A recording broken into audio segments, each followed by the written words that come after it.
I witness news కి స్వాగతం. ముందుగా బులెటిన్ లో హెడ్లైన్స్.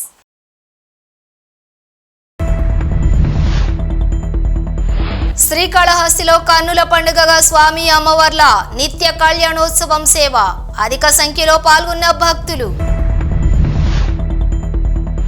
ప్రజలకు చేరువగా లోకేష్ ప్రజా దర్బార్ కార్యక్రమం. రోజు రోజుకు ప్రజా దర్బార్ కు పెరుగుతున్న ఆదరణ. తల్లికి వందనం కాస్త తల్లికి తద్దినంగా మారిపోయింది. కూటమి ప్రభుత్వంపై భూమనం విసుర్లు. బీఆర్ఎస్ రాతు మహాసభ ధర్నా. కాంగ్రెస్ పై విరుచుకుపడ్డ కేటీఆర్. శ్రీకాళహస్తి ఆలయంలో నిత్య కళ్యాణోత్సవం సేవ కన్నుల పండుగగా నిర్వహించారు. గిరిజా శంకర్ల కళ్యాణోత్సవం చేస్తే తమ దాంపత్య జీవితాలు మంగళకరంగా సాగుతాయని, ముత్తైదులు సౌభాగ్యం కలకాలం ఉంటుందని ఆశిస్తూ కళ్యాణోత్సవ సేవ నిర్వహిస్తారు. స్వామి అమ్మవార్ల ఉత్సవ మూర్తులను కొలువు తీర్చి కలశ స్థాపన పూజలు జరిపి సాంప్రదాయ పద్ధతిలో కళ్యాణోత్సవ పూజలు జరిపారు. అనంతరం స్వామి అమ్మవార్ల కళ్యాణాన్ని నేత్రపర్వంగా నిర్వహించారు. భక్తులు అధిక సంఖ్యలో పాల్గొని స్వామి అమ్మవార్ల కళ్యాణం టేలకించారు.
నేడు మంగళగిరి ప్రజల కోసం లోకేష్ ప్రజా దర్బార్ కార్యక్రమాన్ని నిర్వహించారు. ప్రజలకు సత్వర సమస్యల పరిష్కారానికి వేదికగా ప్రజా దర్బార్ కార్యక్రమం నిలుస్తుంది.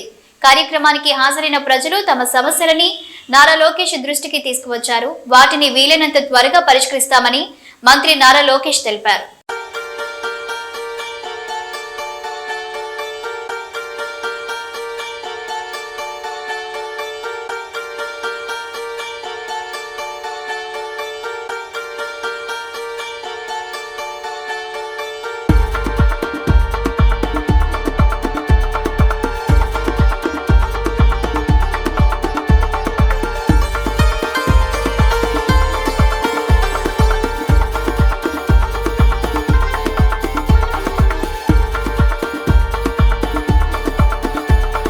తల్లికి వందనం కాస్త తల్లికి తద్దినంగా మారిపోయిందని ఎద్దేవా చేశారు భూమన కరుణాకర్. అన్నదాత సుఖీభవ కాస్త అన్నదాత అపోభవగా మారిపోయిందన్నారు. ఆడబిడ్డ నిధి కాస్త ఆడబిడ్డ ఏడుపుగా మారిపోయిందని కూటమి ప్రభుత్వంపై విమర్శలు చేశారు భూమన కరుణాకర్ రెడ్డి. నల్గొండ జిల్లాలో బీఆర్ఎస్ రైతు మహాధర్నాలో పాల్గొన్నారు. బీఆర్ఎస్ వర్కింగ్ ప్రెసిడెంట్ కేటీఆర్ రైతు సంక్షేమే ధ్యేయంగా నాటి మా ప్రభుత్వం ఉంటే నేడు కాంగ్రెస్ ప్రభుత్వం రైతుల ఘోషకు కారణమవుతుందన్నారు. పోలీసులు బీఆర్ఎస్ కార్యకర్తలను ఇబ్బంది పెడుతున్నారని, రాబోయే రోజుల్లో బీఆర్ఎస్ ప్రభుత్వం అని గుర్తు పెట్టుకుని మెలగాలని హెచ్చరించారు కేటీఆర్. గత బీఆర్ఎస్ ప్రభుత్వంలో ఒక్క రేషన్ కార్డు కూడా ఇవ్వలేదని కాంగ్రెస్ అసత్య ప్రచారాలు చేస్తుంది. కానీ 2021లో ఇప్పుడు ఉప ముఖ్యమంత్రి భట్టి చేతుల మీదుగా రేషన్ కార్డుల పంపిణీ చేశారని ఆయన స్వయంగా ట్వీట్ ద్వారా చెప్పాడని అన్నారు మాజీ మంత్రి కల్వకుంట్ల రామారావు. నాడు బీఆర్ఎస్ ప్రభుత్వ హయాంలో మొత్తం 6,50,000 రేషన్ కార్డులు ఇచ్చాం. ఆ కార్యక్రమాన్ని పేదవాళ్లకు పనికొచ్చే కార్యక్రమంగానే చూసాం తప్ప రేవంత్ చేసినట్లు ప్రభుత్వ పైసలతోని పెద్ద పెద్ద సభలు పెట్టి సన్నాయి నొక్కులు నొక్కలేదన్నారు బీఆర్ఎస్ వర్కింగ్ ప్రెసిడెంట్ కేటీఆర్. సిగ్గు లేకుండా ఇప్పటికి కూడా అబద్ధాలు చెప్తా ఉన్నారు. అబద్ధాలు చెప్తే కూడా మరి ఎవరో చిన్న సోషల్ మీడియాలో పనిచేసే కాంగ్రెస్ కార్యకర్తనో ఐటీ సెల్లో పనిచేసే ఒక పిల్లగాడో పిల్లనో అబద్ధం చెప్పినట్టు అర్థం ఉంటుంది. కానీ ముఖ్యమంత్రి ఉప ముఖ్యమంత్రి వాళ్ళు నిన్న మాట్లాడిన మాటలు ఏంటే నవ్వాలని ఏడవాలని తెలుస్తలేదు. ముఖ్యమంత్రి గారు నిన్న కొడంగల్లో స్పీచ్ ఇస్తున్నారు. మేము ఇవాళ ఒక చారిత్రాత్మకమైన కార్యక్రమానికి శ్రీకారం చుడుతున్నాం అన్నాడు. నేనేం చేస్తున్నాడని నేను అనుకుంటే రేషన్ కార్డులు ఇచ్చే కార్యక్రమం చారిత్రాత్మకం అట. అంటే ఇదివరకు ఎవరు రేషన్ కార్డులు ఇయ్యలే, నువ్వు కొత్త చరిత్రకు నేనే శ్రీకారం చుట్టిన రేషన్ కార్డు అనే కాన్సెప్టే నేనే కనిపెట్టిన అన్నట్టు చారిత్రాత్మకమైన కార్యక్రమానికి శ్రీకారం చుడుతున్నా అని అబద్ధం. ఇంకా గౌరవం ఏంటంటే ఉప ముఖ్యమంత్రి బట్టి విక్రమార్క గారు. బట్టి విక్రమార్క గారు నిన్న చెప్తారు, ఎక్కడ మాట్లాడిన ఆయన కూడా ఒక్క రేషన్ కార్డు ఇవ్వలే టీఆర్ఎస్ ప్రభుత్వం అని బట్టి విక్రమార్క చెప్తాడు. ఇగో ఎన్ని జూట మాటలు ఉంటాయంటే వీళ్ళ ఇగో నేను చూపెడతాను మీకు. ఇగో ఇది బట్టి విక్రమార్క గారు స్వయంగా మదిరే నియోజకవర్గంలో 2000 ఆయన ట్వీట్, అది ట్వీట్ డేట్ చూడండి, 2021 జూలై 26 రేషన్ కార్డులు ఇచ్చుకుంటే దిగిన ఫోటో. ఆయన సొంత నియోజకవర్గంలో బట్టి విక్రమార్క గారు మన జిల్లా పరిషత్ చైర్మన్ ఆనాడు లింగాల కమల్ రాజు గారు ఇద్దరు కలిసి రేషన్ కార్డులు ఇచ్చుకుంటే దిగిన ఫోటో ఇది. అబద్ధాలు ఎట్లా చెప్తారంటే ఇంత అన్యాయం ఇది జూలై 2026 2021 జూలై 26 నాడు దిగిన ఫోటో రేషన్ కార్డు ఇచ్చుకుంటా. ఒకటి రెండు కాదు మన ప్రభుత్వం ఉన్నప్పుడు మనం ఇచ్చింది 6,50,000 రేషన్ కార్డు. కానీ మనం దాని ఏదో చారిత్రాత్మక కార్యక్రమం మనం అనుకోలేదు. ఇది రొటీన్ కార్యక్రమం కదా, పేదవాళ్ళకు సంబంధించిన కార్యక్రమం కదా, మీ సేవల దరఖాస్తు పెట్టుకుంటే ఆటోమేటిక్ వచ్చేదే కదా, ఇందులో పెద్ద ముచ్చట్టున్నది అని చెప్పి మనం రేవంత్ రెడ్డి గారి లెక్క ప్రభుత్వ పైసలు దండగా పెట్టి పెద్ద పెద్ద సభలు పెట్టి నేను కొత్త చరిత్ర సృష్టిస్తున్నా అని చెప్పి మనం డైలాగులు కొట్టలే, సన్నాయి నొక్కులు నొక్కలే, అబద్ధాలు ప్రచారం చేయలే. కానీ చేయకుండానే 6,50,000 రేషన్ కార్డులు ఇచ్చినాం. కానీ ఇక్కడ కూర్చున్న మా తమ్ముళ్ళకు కూడా చాలా మందికి విషయం తెలియదు. కాంగ్రెస్ వాడు ఒక్క కార్డు ఇవ్వలేదు మీరు అనే వరకు మనం కూడా ఇవ్వలేదేమో మనకు తెలియదు కదా మనం అనుకున్నాం. కృష్ణా జిల్లా మచిలీపట్నం సోషల్ మీడియాలో వైరల్ అవుతున్న కలెక్టర్ దంపతుల డ్యూయట్ సాంగ్ వీడియోలు. రిపబ్లిక్ డే సెలబ్రేషన్స్ లో పలు సినిమాల్లోని డ్యూయట్ సాంగ్స్ కు స్టెప్పులు వేశారు కలెక్టర్ దంపతులు. కలెక్టర్ దంపతుల డ్యాన్స్ వీడియోలను చూసి ఔరా అంటున్న ప్రజలు. రిపబ్లిక్ డే అంటే ఓ పవిత్రమైన రోజు, దేశం గర్వించదగ్గ రోజు, మన భారతదేశ రాజ్యాంగం అమలులోకి వచ్చిన రోజు. ఈ రోజు ప్రతి ఒక్కరిలోనూ దేశభక్తి ఉప్పొంగుతుంది. కానీ ఈ కలెక్టర్ మాత్రం ఉదయం దేశభక్తి సేవలో తరించి సాయంత్రం డ్యూయట్ సాంగ్స్ కి డాన్స్ వేసి జిల్లా అధికారులను అలరించడం చర్చనీయాంశంగా మారింది. రిపబ్లిక్ డే సందర్భంగా ఆదివారం సాయంత్రం కృష్ణా జిల్లా కలెక్టర్ డికే బాలాజీ తన క్యాంపు కార్యాలయంలో జిల్లా అధికారులకు ఎట్ హోమ్ పేరిట తేనెటు విందు ఇచ్చారు. ఈ వేడుకల్లో కలెక్టర్ బాలాజీ దంపతులు పలు డ్యూయట్ సాంగ్స్ కు స్టెప్పులు వేశారు. కలెక్టర్ దంపతుల డాన్స్ కు జిల్లా అధికారులు మైమర్చిపోయారు. వాళ్ళు కూడా కలెక్టర్ తో కలిసి ఆడిపాడారు. కొసమెరుపు ఏమిటంటే ఈ వేడుకలకు మీడియాను పూర్తిగా దూరం పెట్టడం. కానీ అధికారుల్లోనే కొంతమంది కలెక్టర్ దంపతుల డాన్స్ వీడియోలను లీక్ చేశారు. ఏపీ ప్రభుత్వం మరో కీలక నిర్ణయం తీసుకుంది. ఫిబ్రవరి 1 నుంచి రాష్ట్రంలో రిజిస్ట్రేషన్ విలువలు పెంచుతున్నట్లు మంత్రి అనగాని సత్యప్రసాద్ ప్రకటించారు. అలాగే భూముల హేతుబద్ధీకరణ చేయనున్నట్లు తెలిపారు. అమరావతి పరిధిలోని 29 గ్రామాల్లో భూముల విలువ పెంచడం లేదని స్పష్టం చేయడంతో పాటు విజయవాడ, భోగాపురం పరిసర ప్రాంతాల్లో రిజిస్ట్రేషన్ చార్జెస్ పెరిగే అవకాశం ఉందని తెలిపారు. కూటమి ప్రభుత్వం ఇచ్చిన సూపర్ 6 హామీలకు ఇక శుభం కార్డు పడ్డట్లే. చంద్రబాబు గారి నిన్నటి ప్రెజెంటేషన్ ఇందుకు నిదర్శనం. నీతి ఆయోగ్ రిపోర్టు ముందుపెట్టి డబ్బులుంటేనే పథకాలని నీతి సూక్తులు చెప్పారు. పథకాలు కావాలంటే ఆదాయం పెంచాలట.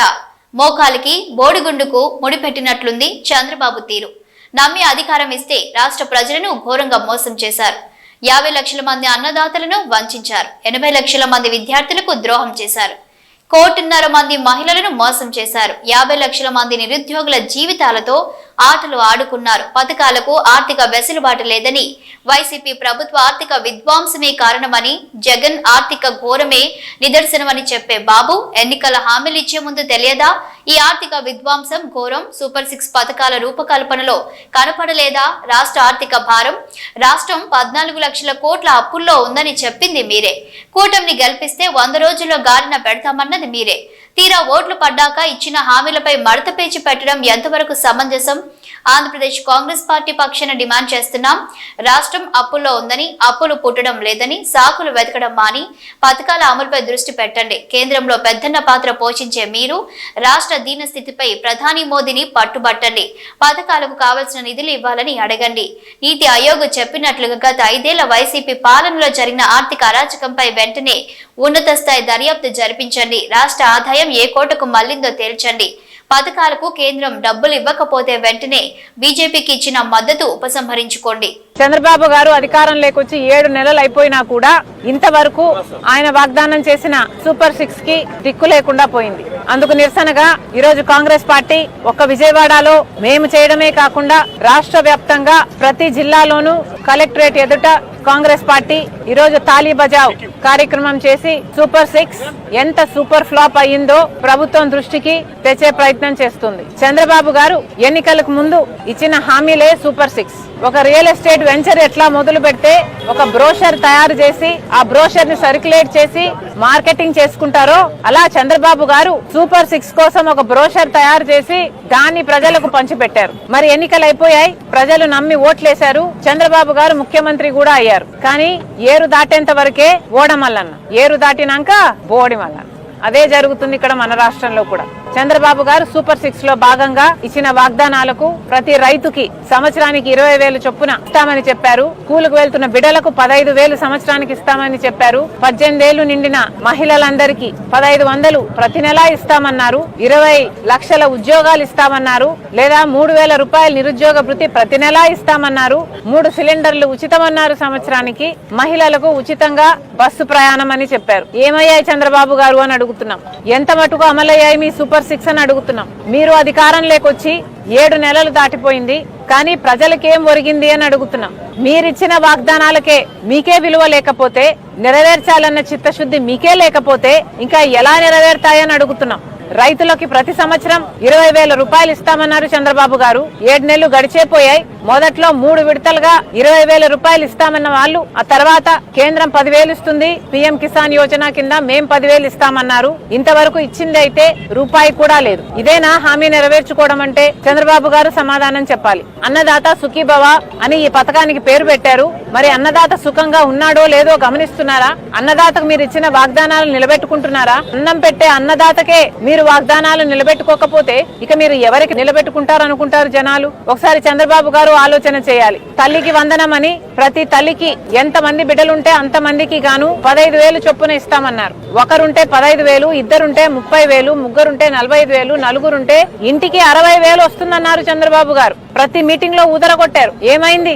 ఒక్క బిడ్డకైనా ఇచ్చారా? సంవత్సరం జరిగిపోయింది, ఫీజులు కట్టేశారు, మళ్ళా సంవత్సరం కూడా వస్తుంది. ఇప్పటి వరకు విధి విధానాలు ఏమిటి, ఎంతమందికి ఇస్తారు అని ఇప్పటి వరకు ఒక్క మాట కూడా చెప్పలేదు. 50 లక్షల మంది మహిళలు ఎదురు చూస్తున్నారు. కనీసం 80 లక్షల బిడ్డలు స్కూల్ కు వెళ్తున్నారు. మరి చంద్రబాబు గారు 15,000 ఇస్తామని చెప్పి ఇంతవరకు ఒక్క బిడ్డకు కూడా 15,000 కూడా ఇవ్వలేదు. చంద్రబాబు గారికి గుర్తు చేస్తున్నాం. ఇదేనా మాట నిలబెట్టుకోవడం అంటే? మరి సూపర్ 6 లో మీరు ఏ మాట నిలబెట్టుకోకపోతే ఇది సూపర్ 6 సూపర్ ఫ్లాప్ పనక ఇక ఏమనాలి అని అడుగుతున్నాం. మహిళల మహాశక్తి అన్నారు. ప్రతి మహిళను ఒక మహాశక్తిగా తయారు చేస్తారన్నారు. వాళ్ళ బాధ్యత నాది అన్నారు. నెల 1,500 రూపాయలు ఇస్తామన్నారు. 18 ఏళ్లు నిండితే చాలు నెలకు 1,500 రూపాయలు ఇస్తామన్నారు. కనీసం 1 కోటి మందికైనా మీరు ఇవ్వాల్సి ఉంటుంది. పేదవాళ్ళకి 1 కోటి మందికైనా మీరు ఇవ్వాల్సి ఉంటుంది నెలకి. మరి ఆ పేదవాళ్ళు మీకు కనిపించడం లేదా? మీరు వాగ్దానం ఇచ్చినప్పుడు ఇంతమంది ఉంటారని మీకు అంచనా లేదా? మరి నెలకు 1,500 ఇస్తామన్న వాళ్ళు 7 నెలలు మీరైతే అధికారం అనుభవిస్తున్నారు. మీ వాళ్ళైతే కుర్చీలలో కూర్చున్నారు, జల్సాలు చేసుకుంటున్నారు. మరి నిరుపేదలను మహాశక్తులుగా తయారు చేస్తామని చెప్పారే, 1,500 రూపాయలు ప్రతి నెల ఇస్తామన్నారే. మరి నెల దాటే కొద్దీ మీరు అధికారం అనుభవించే కొద్దీ ప్రతి నెల వీళ్ళు ఎంత కష్టాలు పడుతున్నారో మీ కంటికి కనిపించడం లేదా చంద్రబాబు గారు అని అడుగుతున్నాం. తెలంగాణలో 4 సంక్షేమ పథకాలతో తొలి రోజు లబ్ధి పొందిన వారిలో అన్నదాతల ఖాతాలో 569 కోట్ల రైతు భరోసా నిధుల జమ, వ్యవసాయ కూలీల కుటుంబాలకు 10.91 కోట్లు, 563 గ్రామాల్లో గూడు లేని నిరుపేదలకు ఇళ్ల పత్రాలు, కొత్త రేషన్ కార్డుల జారీ ప్రారంభమయ్యాయి. 16,500 2 ఎకరాల 30 గుంటలు నా పేరు మీద. అబద్ధం ఏముంది? 16,500 పడ్డాయి ఐసిఐసి బ్యాంకులో జమ అయింది. అబద్ధం ఎందుకు మరి? భయమా? వరంగల్ మహానగరంలో ప్రతిరోజు స్వచ్ఛ భారత్ పేరిటపై తడి చెత్త, పొడి చెత్త వేరు చేసి వాహనాల ద్వారా మణికొండ రాంపూర్ మధ్యలో ఉన్నటువంటి డంపింగ్ యార్డులోకి ప్రతిరోజు 45,000 టన్నుల చెత్త తీసుకొచ్చి ఇక్కడ వేస్తున్నారు. వేసిన అనంతరం కాల్చడం వల్ల వచ్చే పొగ ద్వారా సుమారు చుట్టుపక్కల 5 గ్రామాలకు ఈ పొగ కమ్ముకొని నానా ఇబ్బందులు ఎదుర్కొంటున్నాం. ఈ ప్రాంతాల్లో కనీసం 150 మంది పైచిలుకు గీత కార్మికులు కళ్ళును గీసి వృధాగా పారవేయడం జరుగుతుంది. ఈ చుట్టుపక్కల ప్రాంతాల పశువుల కాపర్లు పశువులను కాసే నేపథ్యంలో ఆ చెత్త తింటూ మరియు ఆ చెత్త నుండి వచ్చే కుళ్ళిపోయిన నీటిని తాగుతూ రోగాల బారిన పడుతూ పశువుల కాపర్లు నష్టపోతున్నారు. చుట్టుపక్కల పొలాల్లోకి ఈ డంపింగ్ యార్డు పక్కన ఉన్న కాలువలోని నీరు చేరి నార్లు ఎండిపోవడం, అందులో పనిచేసిన వ్యవసాయదారులకు చేతులకు పుండ్లు కావడం, వివిధ రకాల చర్మ వ్యాధులు రావడం, వారి ద్వారా క్యాన్సర్ బారిన పడటం జరుగుతుంది. చుట్టుపక్కల ప్రాంతాల్లో చెరువులు, కుంటలు ఉన్నాయి. ప్రభుత్వం ఇచ్చే చేప పిల్లలను ఇందులో వేయగానే చనిపోవడం జరుగుతుంది. అలా మత్స్యకారులు కూడా నష్టపోతున్నారు. ఈ చేపలు పెరిగిన తరువాత వాటిని తినడం ద్వారా అనేక రకాల రోగగ్రస్తులవుతున్నారు. ఈ గ్రామాల్లో ఉండే గర్భిణీ స్త్రీలకు పుట్టే పిల్లలు అంగవైకల్యాలుగా పుడుతున్నారు. చిన్న పిల్లలకు, వృద్ధులకు శ్వాసకోశ వ్యాధులు సంభవిస్తున్నాయి. మాకు ప్రభుత్వం నుండి వచ్చే సబ్సిడీలు దేవుడెరుగు, ముందు మా ప్రాణాలను కాపాడుకోవాలి. మేము కోరుకునేది ఒకటే, తక్షణమే ఈ డంపింగ్ యార్డును ఇక్కడి నుండి తొలగించి మమ్మల్ని ఆదుకున్న వారు కావాలని తెలిపారు. లేనిచో రాష్ట్ర వ్యాప్తంగా ధర్నాలు, రాస్తారోకోలు చేపడతామని అన్నారు. రాంపురం గ్రామ పరిధిలో ప్రభుత్వం వారు డంపింగ్ యార్డు ఏర్పాటు చేసింది. ఈ డంపింగ్ యార్డు గత 10 సంవత్సరాల నుంచి వరంగల్ చెత్త, కాల్చిన చెత్త, అనుకున్న చెత్త వల్ల ప్రజలకు ఇబ్బందులు ఏర్పడతాయి. బాగా చాలా బీమార్లు ఏర్పడి ప్రజలంతా రోగాల గురి చాలా ఇబ్బందులు పాలవుతుంది. పుట్టబోయే పిల్లలకు కూడా అంగవైకల్యంగా జన్మిస్తుండ్రు. అది అందరూ తెలిసింది. ఇక ఓల్డేజ్ వాళ్ళకైతే ఊపిరితిత్తులు ఖరాబ్ అయ్యి క్యాన్సర్ బీమారు గురవుతుంది. అగ్రికల్చర్ లేబర్ ఆ నీళ్ళతో దాంట్లో వాటర్ కట్టడం నీళ్ళు నాటేస్తుంటే రైతులకు కూడా నీళ్ళు కూడా ఇబ్బంది పడుతుంది. నాటు పెట్టుకోవడానికి ఆ పొగ వల్ల చాలా ఇబ్బంది పడుతుంది. అది డంపు ఏర్పాటు చేయాలని మనం చెప్తున్నాం. డంపు చేయడం వల్ల ఇక గీత కార్మికులు, కాచెట్లు కూడా ఇక్కడ ఉండేది. ఒకటి మత్స్యకార సంఘాల వారు చేపల వల్ల పోస్తే చేపలు కూడా పెరగడం లేదు. చేపల వల్ల తిన్నా కూడా బీమార్లకు ఏర్పడతాం. ఆ ప్రాంతం అటు పక్క గొర్రె పిల్లలు ఉంటుంది, గొర్రెలు కూడా పాపలు కూడా వాటి కూడా ఇబ్బంది ఏర్పడతాం. చాలా రకరకాల ఇబ్బంది ఏర్పడతాం. కాబట్టి డంప్ యార్డ్ను కొంచెం ఎత్తివేయాలి. ఎత్తివేయని స్థితిలో అక్కడ చెత్త తీసుకొచ్చి పోయకూడదు అని మేము పోతున్నాం. ఒకవేళ అదే విధంగా తీసుకునేది మేము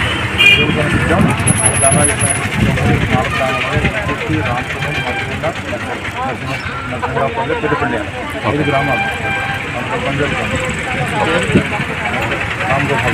రామ్గోపాల్ డంపింగ్ యార్డ్ పోయడం వల్ల ఇప్పటికీ ఆడ ఒక 7 లక్షల పైచీలకు టన్నుల చెత్త అక్కడ సిద్ధమై ఉన్నది. దానికి తోడు రోజు ఒక 45,000 టన్నుల చెత్త అక్కడికి వస్తూ ఉన్నది. దీన్ని అక్కడ ఖచ్చితంగా తక్షణమే దాన్ని ఆపేస్తే మేము సమస్య కొంచెం ఉపశమనం కలుగుతుంది. ఆ తర్వాత దాన్ని కూడా అక్కడి నుంచి పూర్తిగా తొలగించాలని కోరుకుంటున్నాము. లేని పక్షంలో ఈ ఉద్యమాన్ని ఉధృతం చేసి ఖచ్చితంగా మరో ఉద్యమం దిశగా అడుగులేసి మా పోరాటం ఆగదు. ఖచ్చితంగా మేము ఏదైతే అనుకుంటున్నామో డంపింగ్ ఎత్తేసేంత వరకు దీన్ని ఆపే ప్రసక్తే లేదు. మేము ఏ పార్టీకి అనుకూలంగా ఏ పార్టీకి వ్యతిరేకం కాదు. అన్ని మేము ఒక్కడే ప్రభుత్వాన్ని దయచేసి మేము విన్నవించుకుంటున్నామో దీన్ని ఇక్కడ చెప్తానని కోరుకుంటున్నాం. రైతులకు ప్రభుత్వానికి వారధిగా ఉంటూ రైతు సమస్యలే ప్రధాన ఎజెండాగా ముందుకు వెళ్లాలని హుజూరాబాద్ నియోజకవర్గ కాంగ్రెస్ ఇన్ఛార్జ్ వడితల ప్రణవ్ అన్నారు. కరీంనగర్ జిల్లా జమ్మికుంట మండలంలో నూతన వ్యవసాయ పాలకవర్గం ఎన్నికైంది. నూతన వ్యవసాయ మార్కెట్ కమిటీ చైర్పర్సన్ పుల్లూరి స్వప్న సదానందం శుభాకాంక్షలు తెలిపారు. ఈ సందర్భంగా మాట్లాడుతూ పదవి బాధ్యతలు మార్కెటింగ్ వ్యవస్థపై మరింత నమ్మకం కలిగించేలా పాలకవర్గం పనిచేయాలని, మార్కెట్కు వచ్చే రైతులకు ఎలాంటి ఇబ్బంది కలగకుండా అన్ని చర్యలు తీసుకోవాలని సూచించారు.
అంత మారాలి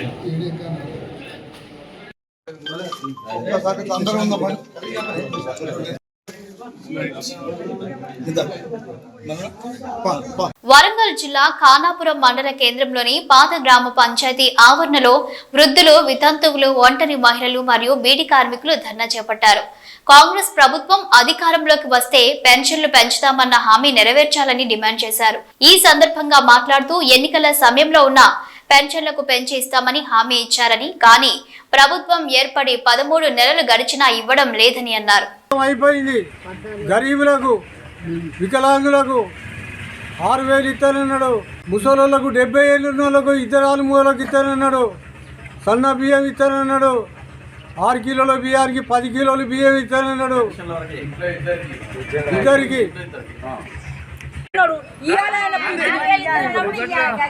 ఇయ్యాలైనా 4 ఏళ్ళు ఇస్తా అని అన్నాడు. ఇతాంతులకు 4 ఏళ్ళు ఇస్తా అన్నాడు. ముసలోళ్ళకు 4 ఏళ్ళు ఇస్తా అన్నాడు. ఈకులంగలకు 6 ఏళ్ళు ఇస్తా అన్నాడు. ఇయ్యాలి, ఆయన పింఛని కంపల్సరీ ఇవ్వాలి, రావాలి, మాకు ఆదుకుంటా అని అన్నాడు. ఆ సంవత్సరంలో నాకు ఓటేయ అని అడిగిండు. మాకు అట్లా చిన్న సెల్లులో కూడా పెట్టిండు. పెట్టినప్పుడు మాకు ఆదుకోవాలి ఆయన. ఈ రోజు వార్తలు చూస్తూనే ఉండండి న్యూస్.